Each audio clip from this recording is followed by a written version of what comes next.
lokola bana nyonso babota maka mama abso papa abso babota biso 5 na kati ya ndako ya libala. Mama na ngai azaki na famille kimbangiste, papa na ngai famille musulman. Yeba déjà que ndenge okei olingo lingate e koma na mama moko omonana oyo ndoza likolo e komo senga biloko bakoba no kanga nzoto sala boye ozomona. Quelles sont les conséquences au kutana na ça, s'il faut le dire, ça y a prostitution maman. Conséquences ezali déjà tant aux hôtels na buto ozo bima eza na buto eza na moyi nzamba salenga grâce ebele opeto zaki otambola bango le musu ndenge moko bazwaki bi opportunité nga azwite na kufisa ba camarade ebele mais ngai ti lelo nzamba zo batela ngai yango na baki na okanga munoko te fona tatola nzambe na ngai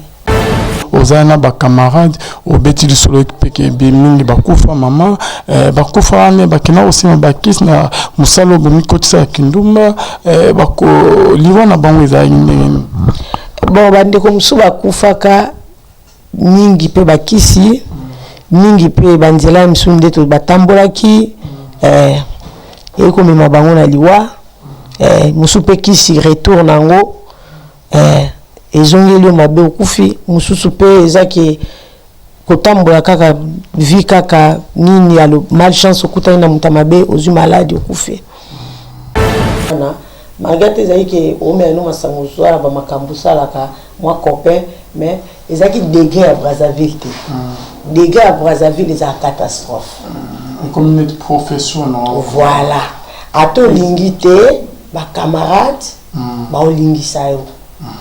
baolingisa yo parce que naza omea masana naza ofilmer te mais tant na kena Brazzaville na komo filmer pourquoi influence ya baninga na mva na bango bazomela ngape funa mela kutu to kembe musika ke ya mo pe ba meli bangi boy to meli pe diamba to meli pe na diamba ko mo trouver un peu normal bon on va bazo mela ti ozomona bango ba mela yo pe ya le kumpe ya le chepe diamba yo po meli diamba ozomona posa bien pour le bien il faut me la diamba posa Bonzambe na bonzambe Lola ezofuta bien aimé dans le Seigneur. Un grand merci. Nabino nyonsto vous allez connecter. Bozola nabiso enseigner moment na meilleur site Nabino la voix céleste Angela Lola eska bonzambe ekita kana loye mona maloba pe na misala bonzambe na bonzambe. Laisse-moi vous dire que Lola ezofuta biso elongo na papa moro bien, papa moro malam, papa moro boboto moto moro bien, papa Alain Mbeka, motema ya mama Shekina Diama bien aimé dans le Seigneur. Motema mama Shekina Diama oyoke tozana awana Kinshasa bien aimé en provenance de Londres et nabo sanité papa Feza Missia les pasteurs la bouche autorisée de l'Éternel Nangamaziri qui na filo mokoya motema ya bivens de mona ngamu ya Londres pe na mama na biso mama mami mbunga bien aimé dans le Seigneur motema ya papa Blaise mbunga bonzambe na bonzambe Lola ezofuta biso elongo na mama na biso Gisèle Lukelo motema papa Emmanuel kuna na Boston bien aimé dans le Seigneur et le mot na Jessica Mfutu la sœur la servante de l'Éternel la chante de l'Éternel Jessica Mfutu oyope azoya Kinshasa kalamimité bien aimé azoya Kinshasa kalamimité pour na kosalisa conférence ou bien la conférence femme de valeur bien aimé femme de valeur il y a maman nabiso sœur nabiso la chante de l'Éternel Jessica Mfutu bien aimé quand bozomona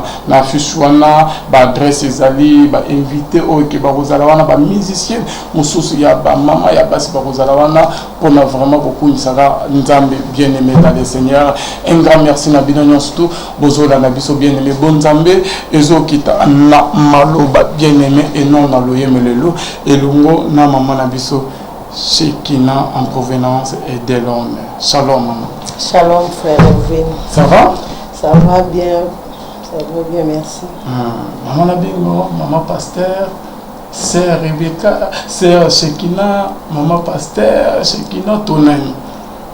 Et ça a bien mis le bien en Sœur Shekina. Sœur Shekina. Un jour, comme un pasteur, ok, Maman Shekina bandi obazola na biso na ba oba yebiote.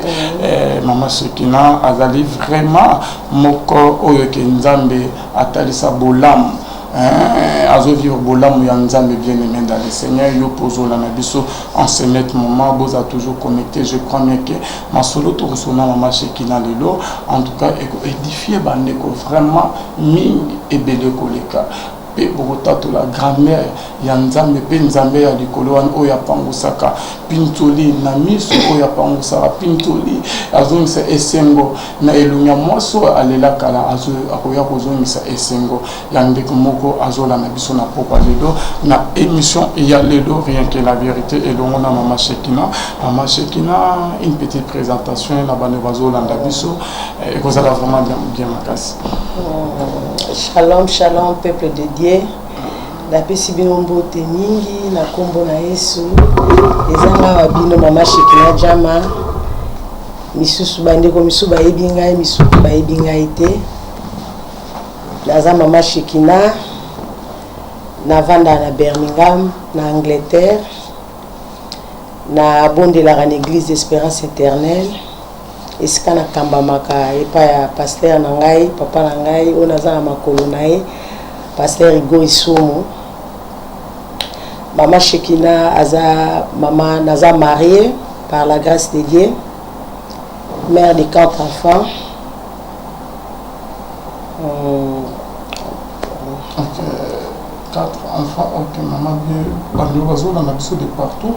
La menace kokoyeba maman lelo ozoli na sœur. Toza toujours na esika nzambe azora biso ya mama ata bible ezolobaki tobotamaka bana na nzambe te tokomaka nde bana ya nzambe mama bandeko bazola na biso mama ndenge na kobetela biso lisolo na yo témoignage na yo na nzambe mama okutani na nzambe nini avant kokoma kosamela nini vraiment ese pasaki na vie na yo okutana na nini avant que okoma lelo oyo ozali na nga totia un pas en arrière au bété sur le souvent malé vraiment et que ça bien ma casse. Merci beaucoup. Sika toutina nzambe musika mais za esengo mingi to banda penza na mokie na ngai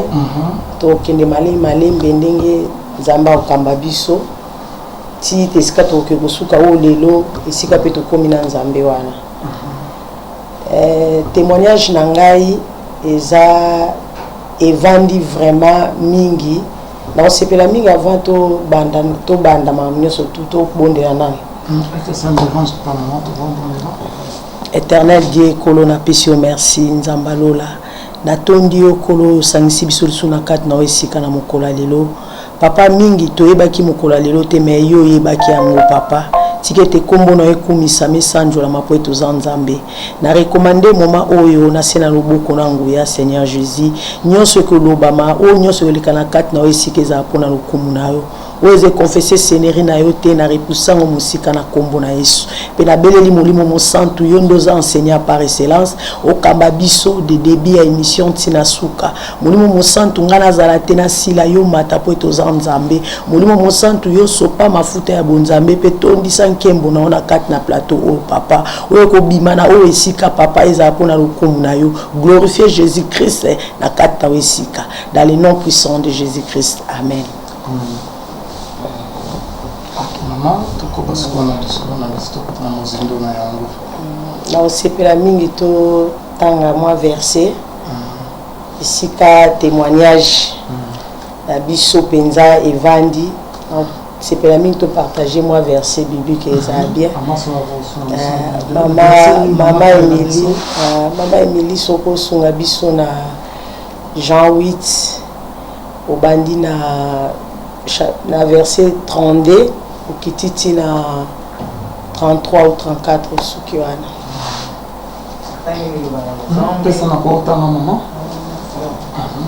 Jean 8, 33. Non, bandira 32. Ok.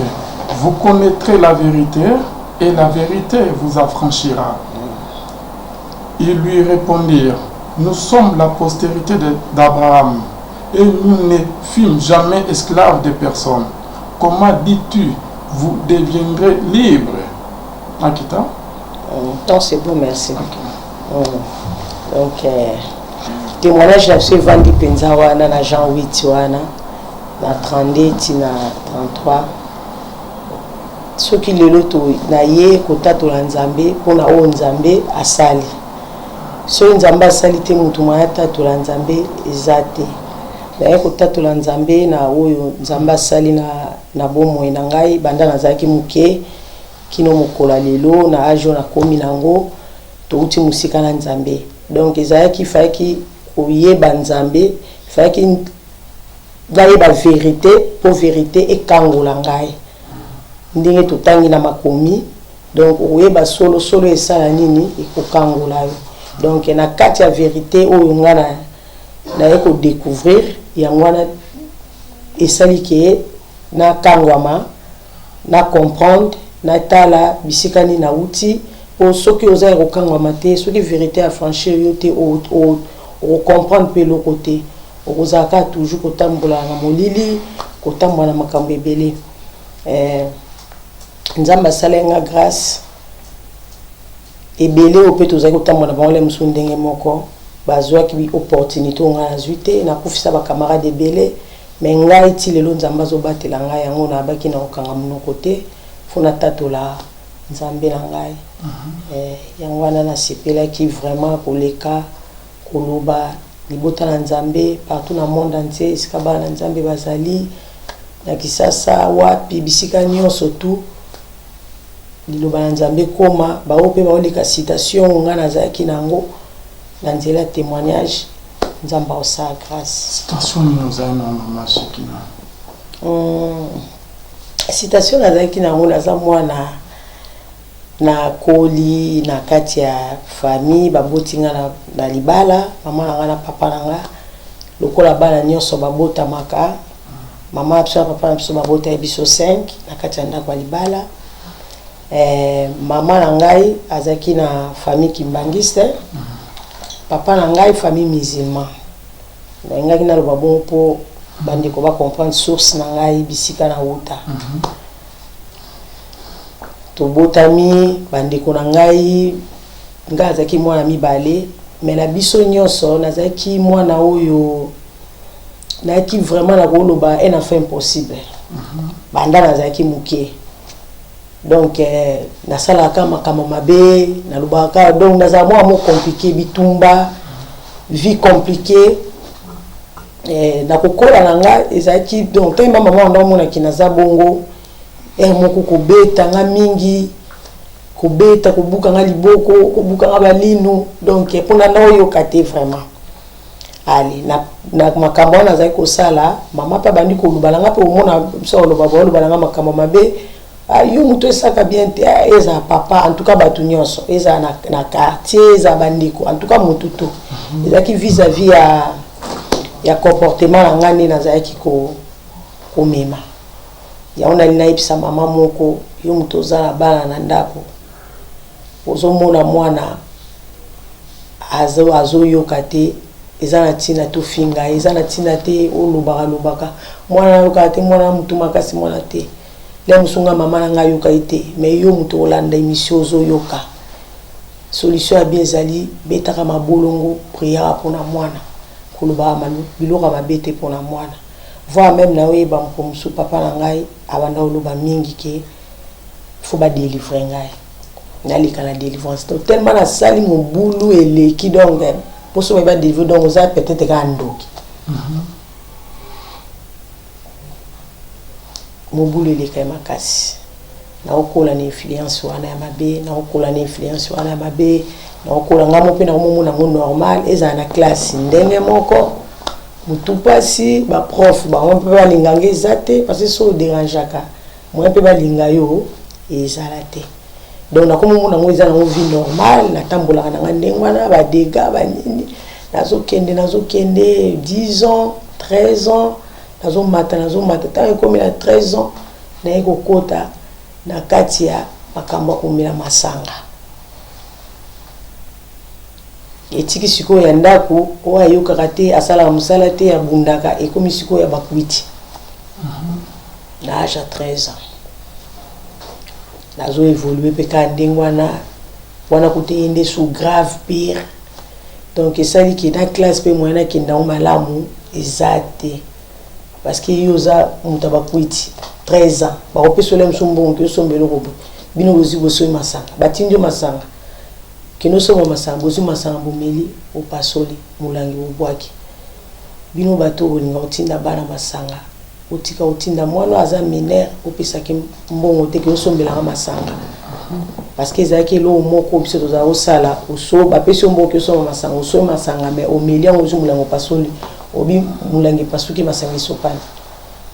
mais yo omeli yango donc ezalaki vraiment mabe makasi ezomemangaka ndenge wana malembe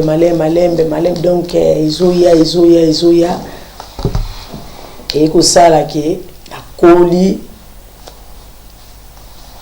nakomi na 19 ans nakobima Congo nabimi Congo nake Brazzaville kuna donc vie peka normal te vie mabe vie normale te vie mais profonde l'histoire la vie vraiment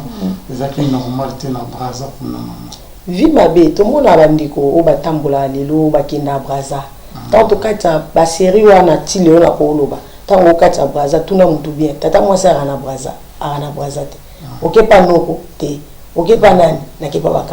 camarade bango mpe kuna pe ba pe na famille te donc vie mabe te on a mis un peu pour les deux, hein? Non! Pour les deux, par rapport à notre qui vit, ma notre qui vit à mon boulot. Mais oui, bien sûr. À Kitchen. Mais oui, bien sûr. Là, on a besoin de la vie à Kitchen. Oui, parce que on sait mon boulot. Parce que, après tout, on sous tout cas, ok, Brazate. Mais de fait, déjà, que yo moi, si baba lioté. Tant aux autres, déjà dans mon tour. Aux autres, ils ont déjà combattu. Ils ont déjà qui nous battent. On a âge, on a quel âge Brazzaville a 19 ans. Parce qu'on voit que yo banaki mon boulot déjà à âge à 14 ans. 13 ans na bandu la masanga. On est la masanga à 13 ans. Parce que mon boulot ndé ya mon boulot ya wakina ba Brazza mon boulot o enseigner que to lo ba banana âge ya romia na masanga 13 ans to ye. Wana 13 ans. 13 ans peka. Comme masanga 13 ans. Masanga 13 ans. Parce que mon boulot qui n'est pas. Mon boulot penza donc écoute avant que Brazzaville na bota déjà. Ah bon? Oui. On a pas âge déjà. La bota qui na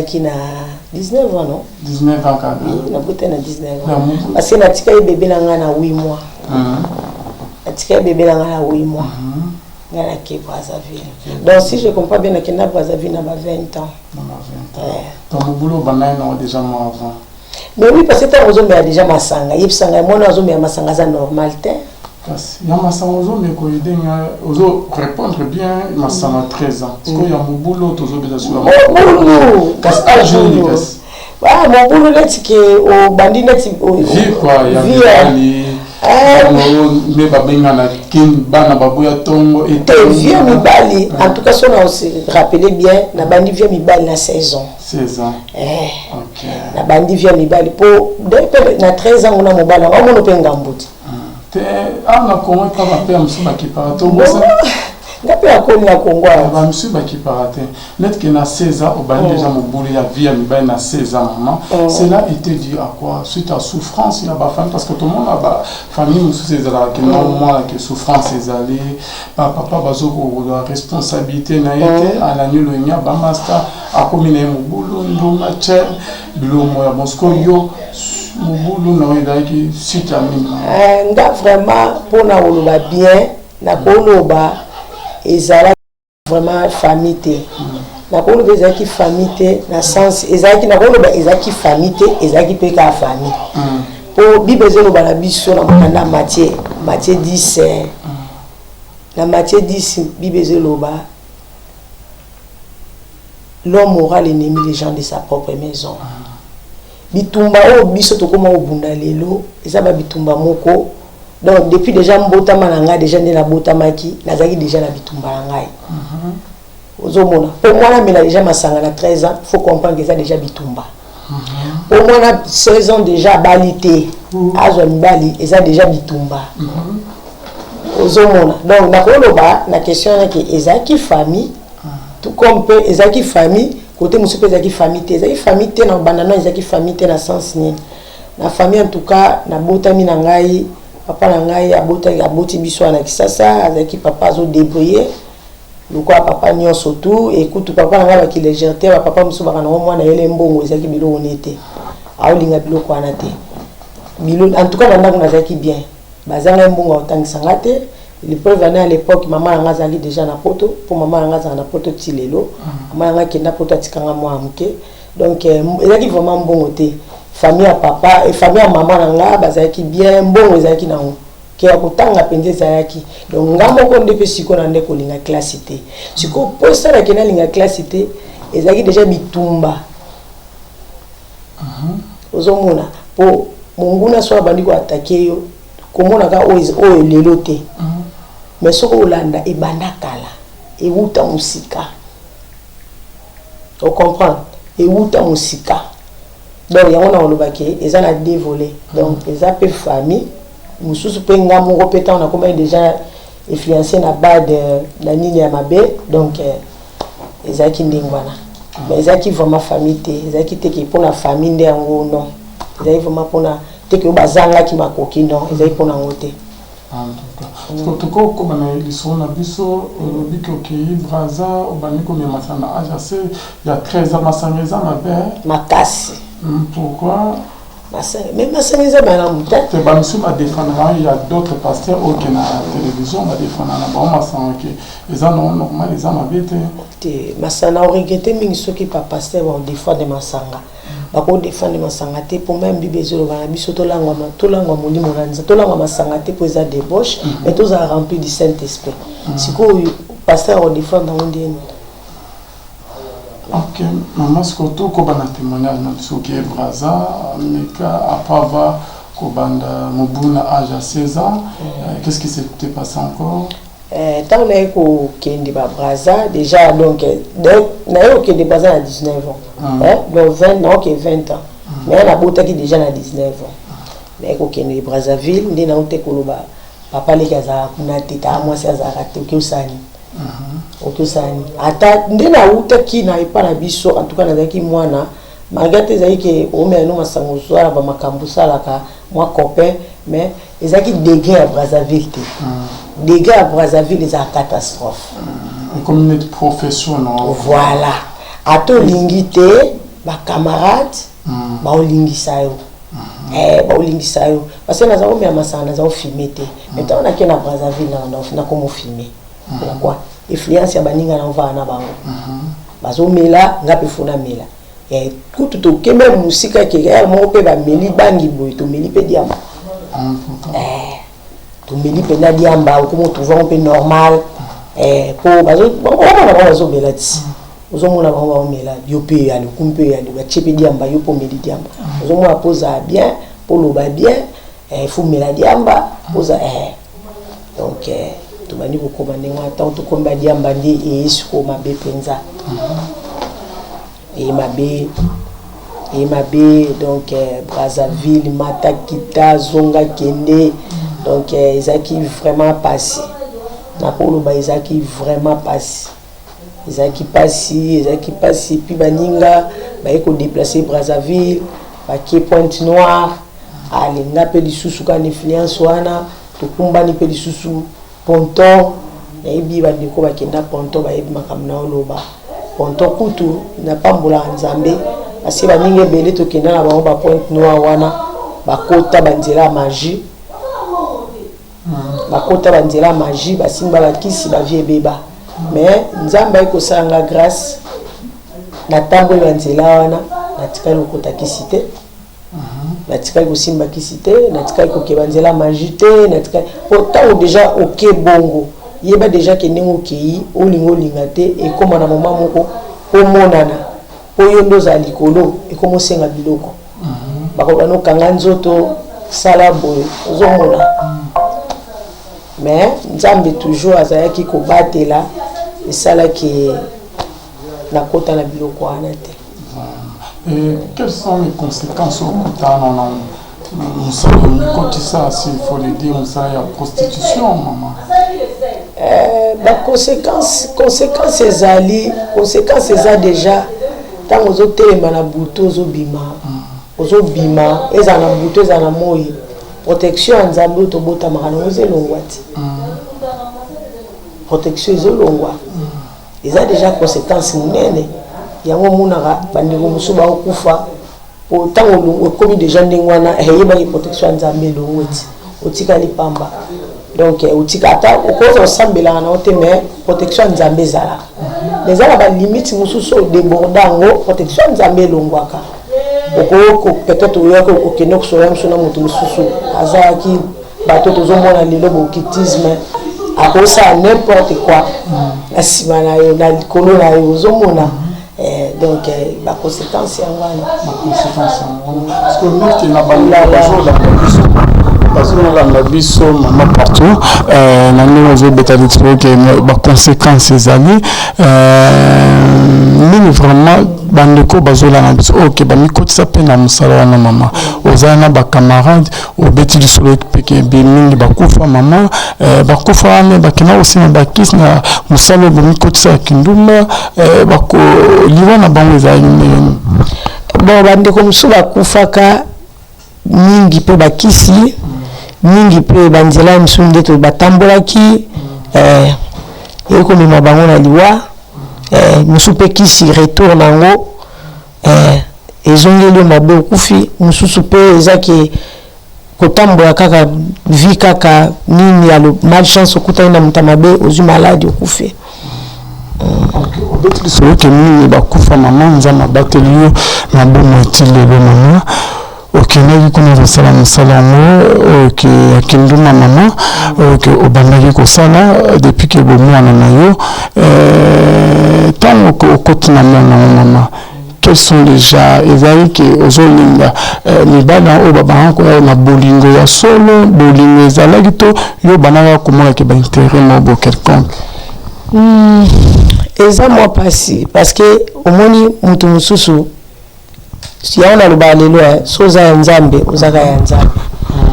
okozala mso bimi esika yo mozomi bate mais okamwa kana place wana mutu kake azolongwa kake alongoloka na likambo azo permettre te donc nzambe azo permettre te de yo fumona ka mutu mufaya ayele mso aborder pe ebisole mso straight way mais pourquoi yo zotamwa na bataboye okoza boye ndena omona yo omono jaroté mais le na yo comprendre ce qu'il aime son nzambe mutanda lo bolingo vraiment comme tel ezaki olinga mutu ndeni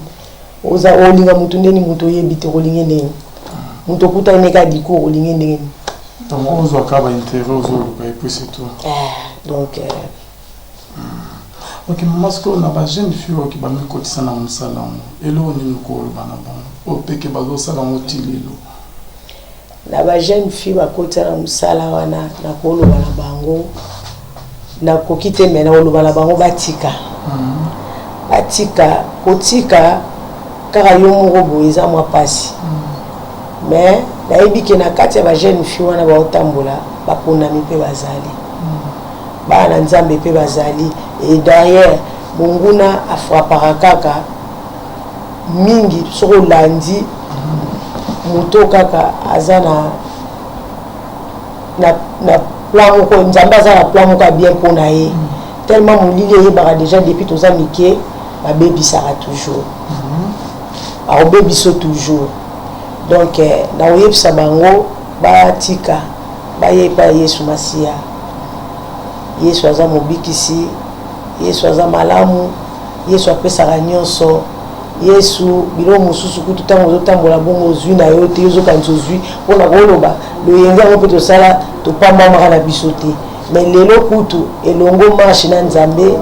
pambola makamba minene makamba bien kimia o kutu ke na nzela na utika ya musuku zwango te difutu no ezaka le musukufa donc na conseil bango bazonga c'est vrai eza nzela moko eza pasi mingi monguna soka kangi yo po bima ezaka facilité ngana loba ata bandeko bamela masanga na oti lelo na critique à bango te mais na te à bango tika masanga zwa décision bonga ko na tika masanga bachelanga maboko te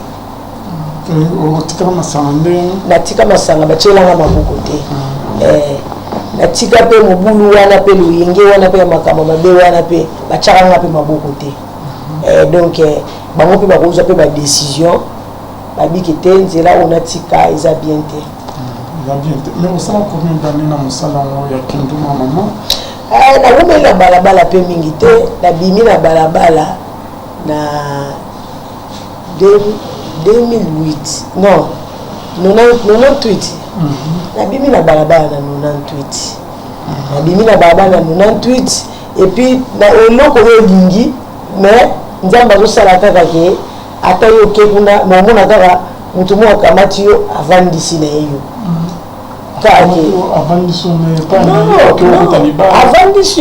avandisi yo azweli ndako ke eloko nini ozoluka vanda kotambolaka te donc moi vraiment oyo njo yango mpenza eza te bavandisi yo donc ntango na yo calcule na ye kovoyage nake poto soki na 2000 donc nasala vraiment tamolai te na kati ya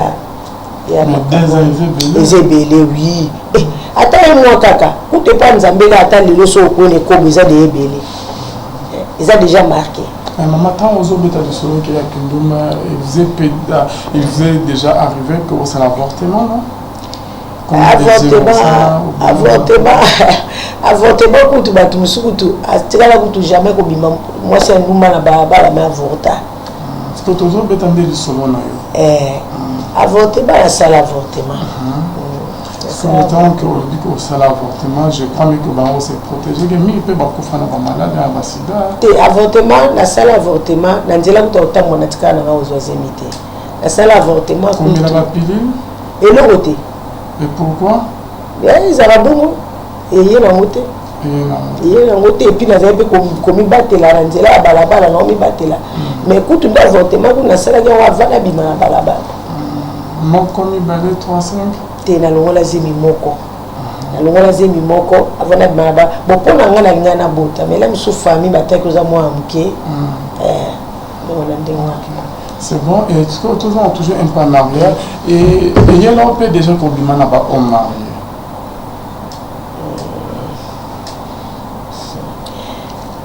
oui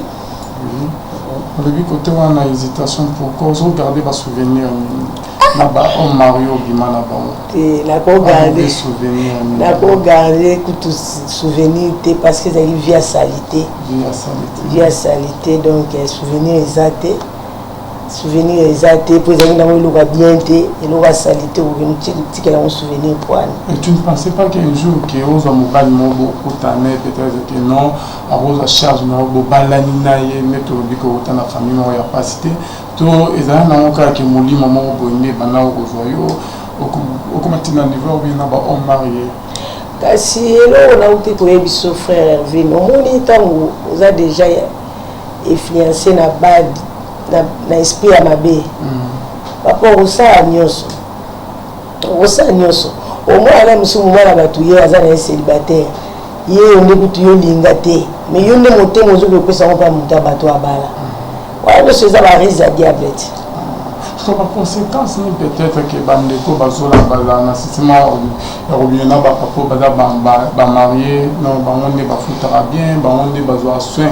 ya basi eloko nini okoconseille bango na conseil bango batika eza mabe o bible eloba na biso oyo oloni yango obuka ozolona lelo mpona na biso okotinelanga libala te mitia sikoyo na place ya tantine wana na place ya yaya na place ya mama wana atika na ndako yo ozorenie na mobali ne libanda mitia sikoyo na place kekomi yo oyoka pasi makasi na Brazil na quartier nini potopoto to quartier nini na Brazil na vana mwa bisika ebele na vana na potopoto na vana na plateau donc vous changer na ba place mais mimi na ndo vana na potopoto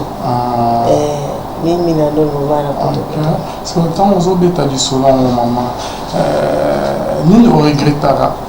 na musalo bosala na bania ya Kinduma to nini marka yo Et nous on remarqué que tes athées. Tes bamusi c'est ça là. Bon, on a évité. Mais on a fait ça et nous remarqué les athées. Na regretta kandi. Na regretta. Bon, ça on a eu souci mais si quoi au moins il na l'équipe les loboy. Na sa émission. Les locaux tu na eu na sali que tu émission que tu boy. Na za que tu ngamo. Mais ça la émission musu na sala na poto mobile langai. Aza présent. Azolanda. Donc les bossons ont regretté, mais si on a regretté, les sous-soutés parce qu'on a compris les écoles et le moment où nous avons permis pour lobby, si on a regretté, c'est les gens qui témoignent. Les gens qui témoignent aux hommes. Donc, on a regretté. Donc, ils ont vu mon beaucoup de candidatés qui ont bien la perdre dans la unité. On a regretté après ils ont vu ma bé. Mais si on a la paix, sous n'a pas moula en Zambé. Zamba olekisa yo na banzele belé a permettre pour ça Zamba permettre que na ngana kindete tout cas na famille bandi ko na batikala obima na balabala te ngala bima na balabala pour nous absorber Zamba le baki non et ngabo ça na pété mais lelo na koma omona Zamba leksenga na nzela wana pour lelo lobby na témoigner boye lelo lobby na koma oswana bandi ko sola moni na nzela na ovandisa ye na olobana c'est vrai ça et solo wana bato comme yo omela diamba omela do utika nzamba sanga grâce naza bandi ko belé so na partager na bango en tout cas nzamba sala ngolo so le na l'équipe boye parce que na lisolo en tout cas na l'équipe émission te mais bato ka qu'on a partagé na bango na tali c'est vie au moins la peut même changement na vie à moto ya on a dit que non cette fois-ci ce qu'il faut ibota na nzambe bato ndio surtout ba yo kango ozomo ezalo kola biso surtout toyebi lisolo ya Moïse. Moïse akola ki na kati ya ndako ya Pharaon biso surtout toyebi yango mais Bible lobi na biso et comme na moment moko Moïse a refusé abenga ye fils ya fille ya Pharaon déjà le roi biso pe tant tozala ki pe na mukuna to bana ko trouver makambo na normal tozomona ngo bien bonaboy mais comme na moment moko boy tant nzamba se révéler kati na biso sali ke to sa nini totika viwana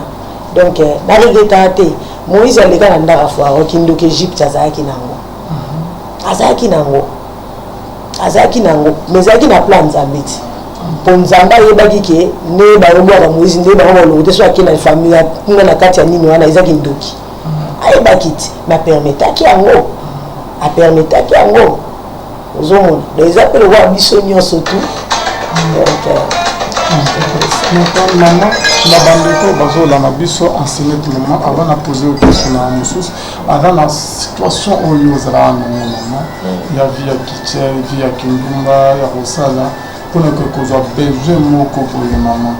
azana équation il se pose tant de questions le leçon qui n'a tiki mon salaire famille na yesu kameni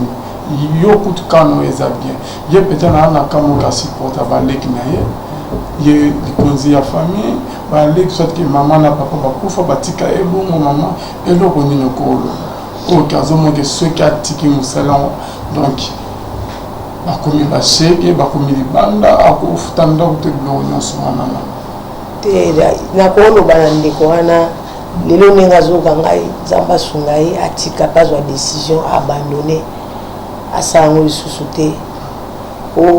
bibezelo bana biso maudit l'homme qui se confie à l'homme et l'homme qui se confie à l'Éternel bandeko wana o bachaka elika na bango pa na ye balungula yaza nzambe te bazwe elika na bango balungula ngo pa mama wana kenda oteka nzoto pona bango mais bazwe elika na bango apesa ngo pa Yesu wa kufela ba on ekolusu yepe mama na zo kanga lelo eza décision pona ye totanga zo ka comprendre linga comprendre lo moke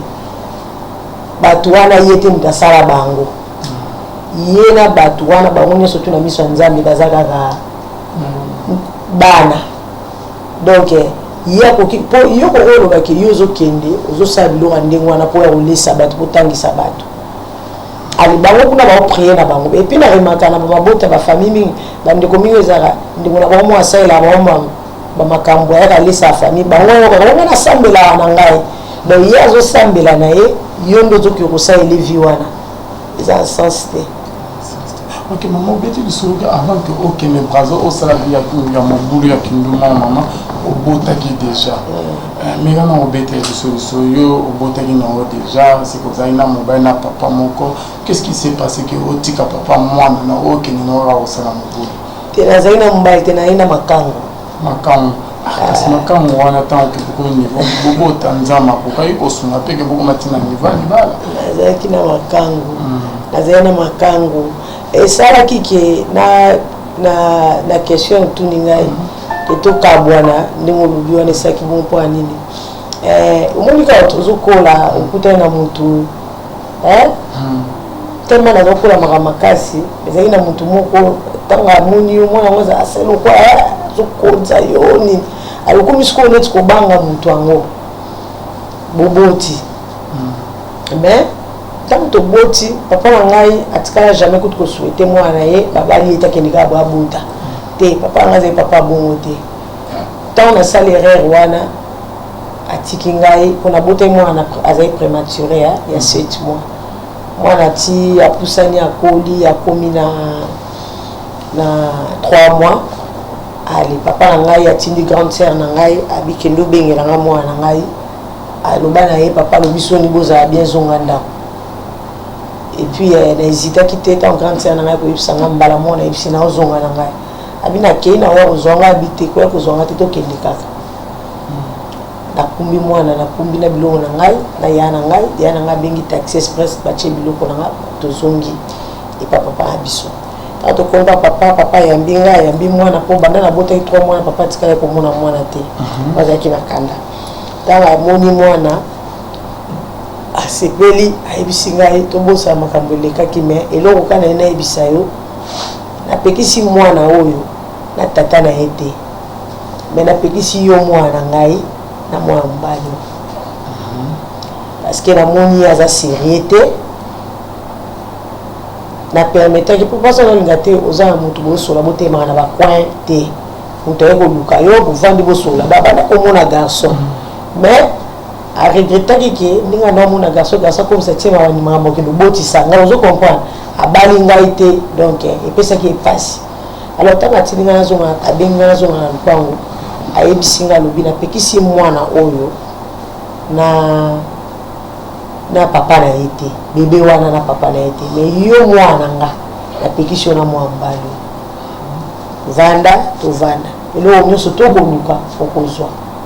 elamba nini mwana mili kokozwa mais tata na ye soki oya kopesa napekisi ye na mwana te mais yo mwana ngai napekisi yo na mwana mobali wana donc yango nde ezalaki mpe eloko kaka papa alobi donc ezalaki lokola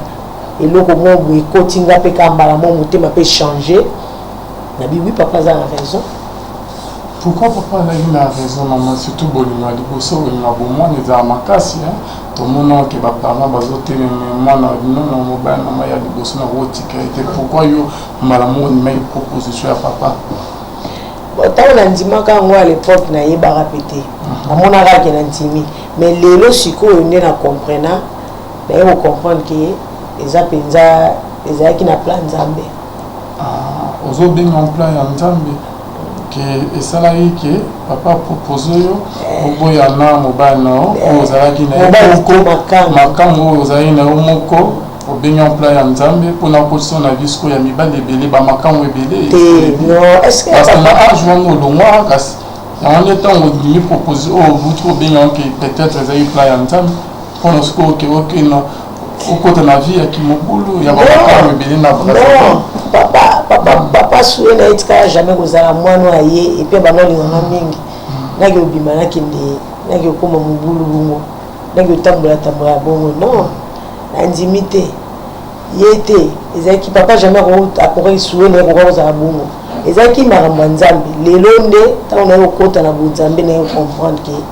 falaki kaka elekela bongo tiki likambo moko okoma na bamakambo te elekelaki likambo wana ekufa parce que ekufa te peut-être elinga na se retrouver na bana ebele donc siko papa azali kobanga motu moko azwani nga apesi ne mbongo te abandi opompe oyo nde bongo bakutu basalaka na kongo te ata na kongo te ata na bapoto mpe tomona yango motu apesa na ye mbongo te azopompe kaka azopompe siko bapesa yo ndie choc moko mona opesi mbongo te elo te olobota mwana donc eza une sens mais ezali pe na deuxième choc mosusu opesaki papa na rappele rappele ngai kasi ya kokoma ke Mulumba Tchel wana papa ayebaki yango te papa ayebaki yango te parce naki osala yango na Brazzaville papa ayebaki yango te sikoyo ntango esali ke kaka na kotambola na comprena mpe te likambo ngo euta puis mosu papa nanga vanda baye koyebisa ye yo vandi awa mwana wa mwasi mpe na Brazzaville liboma akomolia na fulu akolia na fulu na ndeni liboma mpenza moto liboma mpenza aliaka na fulu okoma mpe liboma ya solo natikala bakoma na liboma te bafleshe kaka teneme babwaki flèche na bango na butu bamoni ke oui to réussir liboma makambo nyonso tout c'est bon ale bakeyebisa siko papa na ngai na moi siko baye koyebisa ye papa aleli bato balela ngai bakamaka na ngai baza na bakitambo awa bazali bayebi meme mama leki bayebi bato bayebi balela papa kati ya Brazzaville akomi alukanga partout akote boîte oyo te babimisa bamati nde kotaki nde koyeba do yeli akatiaki ande akotaka nde babwati nde boye pozobaka tokoluke place boye tokoluke place boye zoka nde à l'époque nga déjà nasi nalongwaki ano nzeni nazali na bakota Pointe Noire nazokendanga vers Luanda okomaka na mosala kotambola kaka te elongo na mosala merci beaucoup la servant de Dieu merci na bana nyonso tokolandaki biso je crois mieux que tokóma na témoignage na biso prochainement toya koyebaki ndeni ke mama apesaki vi na ye na nkolo parce que carte toza nango déjà tosaleli combien de minutes montre na biso epesi déjà 50 minutes je crois tellement masolo yango eza vraiment elenge tozoyeba te ke aire ezokende mama na bandeko bazolanda biso liloba ya suka bandeko oyo ke bazala toujours na bavi wana ope ke base retrouva na makambo ke mama asala ope ke basala bamabemi babie na bahomme marie basala via kimobulu kovoyage kokende Luanda Angola likolo ondire ke système ya Brazil esili Luanda Angola mote pour votre information Angola likolo ondire bakomokende Angola ezofuta bien. Ok, merci. Pour découvrir ce que maman qu'est-ce qui s'était passé que maman a tika musalo aussi facilement a mis pesa dans colo a comment au sang de la bien-aimée dans les Seigneurs pour découvrir la deuxième numéro il y a émission n'abisso rien que la vérité bien-aimée maman betul solo que baling par camarade na yimso bakuta na liwa basima ba magie pour toujours pour linga miba ko ça musala ya kinduma bien-aimé et belé pe bakufa menza mabete la qui est en vie et là on est les kanaki et pas maman Shekina akutanaki na nini pona tika musalo bien-aimé dans le Seigneur vous allez bien les découvrir prochainement bien-aimé restez toujours connectés sur notre meilleur site la voix céleste Ntela Lola tozokota abunzambe et na bonzambe Lola ezofuta simana onto ya koloba et lungona maman Shekina au thème ya papa Alain Mbeka. Donc, on a vu depuis l'Angleterre, papa Moro Malam, pour découvrir le deuxième numéro prochainement, maman. Le Basuko, pour vos amis. Le Basuka, pour la bande, on va continuer. Pour la bande, on va la émission à Lilo. Le Basuka, on va toujours branché. Le site Nabiso va continuer toujours. Nabiso, on va Bukebi. Ce qu'on comprend, oluki oyeba otuni bakoexplike yo bana nzambe balanda mpe na bokebi témoignage eza molai makasi eza molai ata kutu oyo place ozobaki ebandaki ndeni mpo koma wana kutu nao ya bonzambe nani kutu ye nsima épisode mosusu mpe lisusu ezali donc eza mpenza molai mais nayebi ke par la grâce de Dieu nzambe oyo apermettre tosala émission akopesa biso susu mpe susu occasion vraiment ebele mpo toleka na oke kosisa témoignage. Merci beaucoup na bana nyonso balandaki biso pendant 1 heure du temps nzambe alola amona bino bien aimé amona baoyo nyonso babengaka mama bambote ezanga te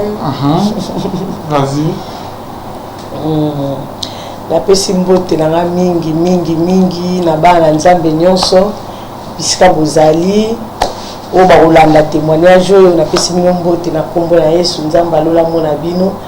nakimi mbango nake mpe asu mbote na ngai na paster na ngai paster Igo Isumu yende papa na ngai oyo esika nazali esi papa akambaka ngai oyo naza na makolo na ye napesi ye mbote papa bisika ozali napesi mpe su mbote na ngai mingi na toujours kaka na kati espérance éternelle esika nabondelaka na prophète Loleke lolenge elongo na mama Leti nzamba mona bino napesi mbote mingi na évangéliste Isimo bisika ozali mbote mingi napesi mpe su mbote mingi na évangéliste Edo elongo na mama Fifi princesse mama nzamba mona yo napesi mbote mingi mingi mingi na makopine na ngai mama Mimi Kitsukidi esika ozali nzamba mona yo mbote mingi pe na kopine na ngai Mimi Bilolo elongo na papa Babi napesi mino mbote na kombo na Yesu nabosani pasteur na ngai pasteur Miko Bachika le guerrier na Paris papa esika ozali elongo na mama Liliane évangéliste mama mbote na bino angwana bana etumba nyonso napesi bino mbote nabosani te pasteur Henri na Allemagne papa yayo angwana mbote mingi mingi mingi na motema na ngai chéri na ngai kimia na ngai papa Alembeka bisika ozali elongo na bana Ervine Emily Hilary nzambe na ngai batela bino nabosani te mbote mingi mpe na mama Emily nga napesi yo mbote na yo moko mpe frère Ervine mbote mingi merci beaucoup maman merci na ndenge oyambaki biso mama question moko ezali ya mpona kosusa émission mama siko na mobulu osala yo omena mama obima na mibali combien oyo ke bazoyela moto Voilà, très chers fidèles téléspectateurs, je crois que vous allez le découvrir. À la prochaine, bienvenue, restez toujours connectés. Quant à moi, je vous embrasse et je vous dis bye.